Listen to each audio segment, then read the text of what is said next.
हम सभी ने कभी ना कभी गरीब भिखारियों को दान दिया है। दान करना भी बहुत अच्छी आदत है, लेकिन यकीन मानिए इस कहानी में किसी ज़रूरतमंद की मदद करने का जो तरीका बताया गया है वह आपके दिल को जरूर छुएगा।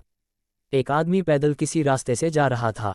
उसने देखा कि सामने एक बिजली के खंभे में कागज़ फंसा हुआ है और उसमें कुछ लिखा हुआ है। उसमें लिखा था कि कल इस रास्ते से गुजरते वक्त मेरे 100 रुपये कहीं गिर गए।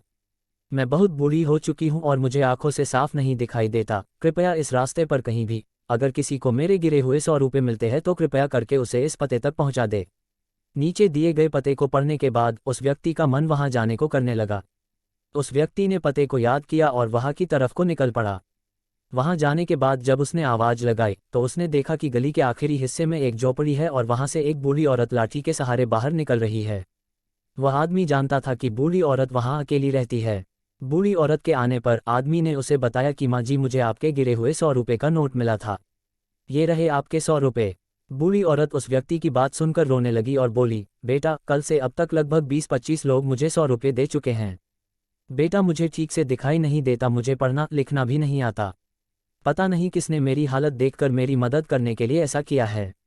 उस व्यक्ति के बहुत कहने पर उस बूढ़ी औरत ने उससे 100 रुपये लिए, लेकिन उस व्यक्ति से विनती करते हुए कहा, बेटे, जाते समय ये संदेश फाड़ कर फेंक देना। न जाने किसने मुझ पर दया करके ऐसा किया है। उस आदमी ने अपना सिर हिलाया और चला गया।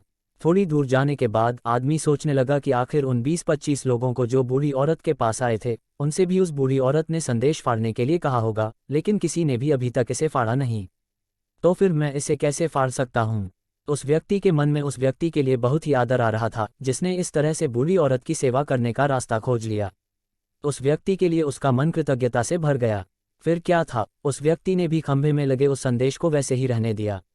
दोस्तों, ये कहानी हमें सिखाती है कि हमारे मन में केवल कर्म करने की इच्छा होनी चाहिए। मदद करने के कई तरीके हैं। अगर हमारे अंदर किसी की मदद करने की इच्छा है तो हम किसी न किसी रूप में ज़रूरतमंदों की सेवा कर सकते हैं।